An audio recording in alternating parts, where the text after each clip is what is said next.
Today, we're making chili Colorado, a deep, rich Mexican stew where tender beef simmers in a smoky red chili sauce. It's bold, it is comforting, and it is way different than your usual chili con carne. Stick around because I'll show you exactly how to make it at home.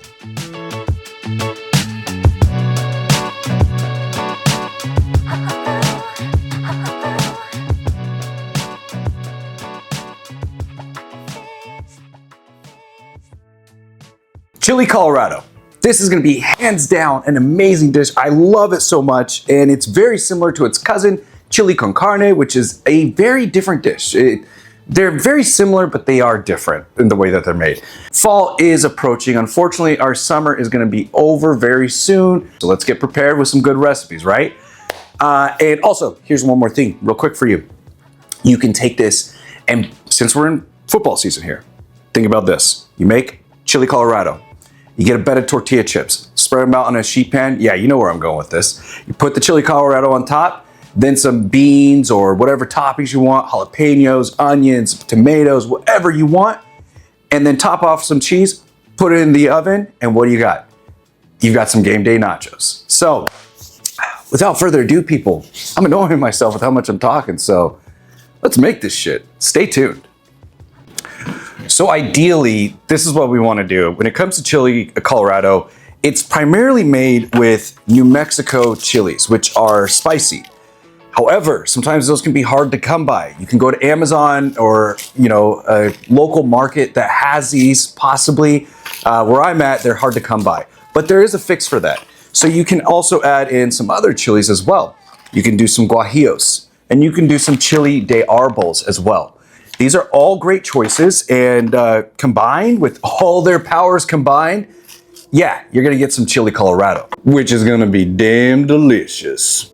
All right, so I have my 4 New Mexican chilies here, 3 to 4 guajillos, and then I grabbed a handful of chili de árboles and played it by ear, but ultimately landed around 8 to 10. We want to go ahead and take off the stems and then toast them in a pan. Don't let them get super burnt, so you want to really watch them just on medium to low heat and then turn them throughout the process. Now we're going to set those aside off the heat, and then we're going to start building our base. So I've got some beef bone broth here. I use about 3 to 4 tablespoons of that, and it's a concentrate. So I did about 4 cups of water. Initial one mixed with the bone broth, and then the second one to get out any residue. And then I'm going to toss that into a pot and bring it to a boil with our chilies inside. All right, so once our chilies are soft, we're going to go ahead and turn off that heat, and we're going to transfer all the chilies into a blender. You can use a strainer, strain out your broth and into another pot that you're going to save if you want to do that. But I'm going to go ahead and take 6 to 8 cloves of garlic here, drop it in the blender. I like a lot of garlic, and then about a tablespoon of Mexican oregano. You can use regular, it's perfectly fine. Now, I'm also going to add my arch nemesis, cumin. And I went about a teaspoon to a teaspoon and a half of that, and then about 4 to 5 whole peeled tomatoes here. I like them a lot. Added those in, gave it a quick blend really quick, and then I took half a white onion and blended that in as well. I find this process to be a little bit easier to make sure that everything blends perfectly. Now I've got 2 pounds of some round sirloins here. You can use whatever kind of meat you want. Tri-tip would be great. Chuck would be great. This is just what I had in my fridge. So I said, hey, let's go ahead and use it. And you want to cut this down into bite-sized pieces. Think about if you were chewing this. Do you want a big hunk of this in your mouth? No, you don't. So try to go to small pieces for you and your guests or whoever may be eating this with you.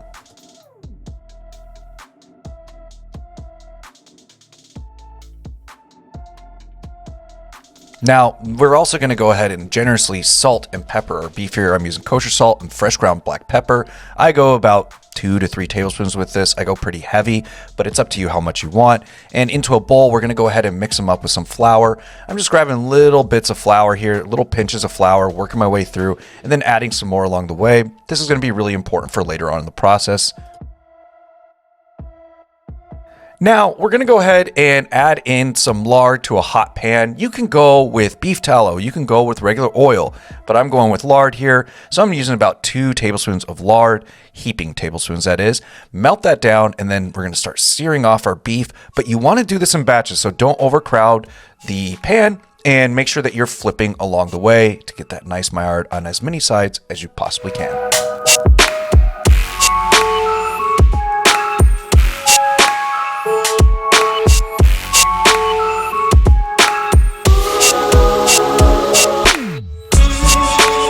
Now we're going to start working on the whole stew in general. So all that beautiful fond at the bottom, we're going to break that up at medium to high heat with some of our sauce in there, not all of it. Then we're going to add in the beef, and then we're going to add in the rest of our sauce after we get all of that beautiful fond at the bottom. Remember, that is pure flavor.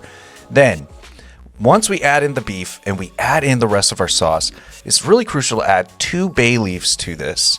And then we're going to do a cornstarch slurry. So a cornstarch slurry is simply like 2 to 3 tablespoons of cornstarch and some water, mix it up, and then slowly add it in segments, because as it heats up, it's going to start making everything really thick, so you don't want to add too much at the beginning. Once that is done, we're going to go ahead and cover the pan again, and then we're going to let it simmer for 1.5 to 2 hours.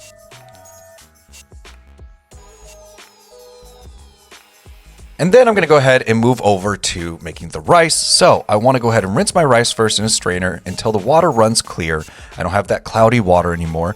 And then I'm going to move over to my pressure cooker where I'm going to cook the rice. If you don't have a rice cooker, pressure cooker is kind of your best friend sometimes. It's very easy. So with it on sear, I dropped in some avocado oil, about 2 tablespoons, and then about half a white onion diced. I'm going to go ahead and sweat down that onion, and then I'm going to go ahead and add in the rice. Now the key here is we're not burning the rice. We're just gently toasting the rice. So when you do drop the rice in, you want to make sure that you're stirring quite a bit to make sure everything's moving around and it's not getting burnt. So just a nice light sear, just barely brown. You can see some of that in there. Then we're going to add in some Mexican oregano. I'm going with about half a teaspoon to a tablespoon of Mexican oregano at best. And then I'm going to go ahead and add in some garlic powder and some ground cumin. So I do go heavy with the garlic. I went about 1 tablespoon of that. And of course, my nemesis, cumin, half a teaspoon. We'll go with that. Give it a nice stir, and then we'll start adding in our other ingredients that will really push us along the way, which is some tomato juice. So the tomato sauce, for that matter, sorry. Half a cup of tomato sauce into there, and then 1 3/4 cups of chicken broth. Give that a nice mix. You can add some salt to taste, and then I'm going to go ahead and pressure cook this, and I put it on high, and there we are. We are ready to plate, people. So I did make some refried beans on the side, and I'm going to go ahead and start with those. You can always just go with your canned ones, and then we'll drop in our rice. So put that there on the side, and then we'll come with our chili Colorado right down the center. Nice river of this awesome chili. Drop it in there. Garnish it with some diced jalapenos, some diced onions, and of course, some fresh cilantro. I gave it a rough chop, and then there you go, people. This was so damn good. All right, and we are done. So I'm super excited about this. Yeah, so let's go ahead and take a bite.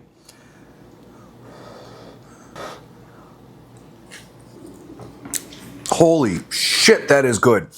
It's super smoky. It doesn't have too much heat. I'm definitely gonna add some hot sauce to it because I want more heat.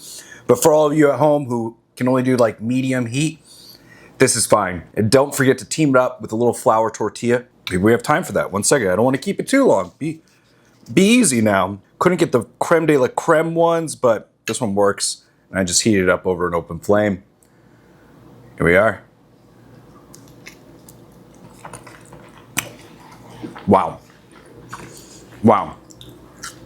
10 out of 10. 10 out of 10. All right. Without further ado, people,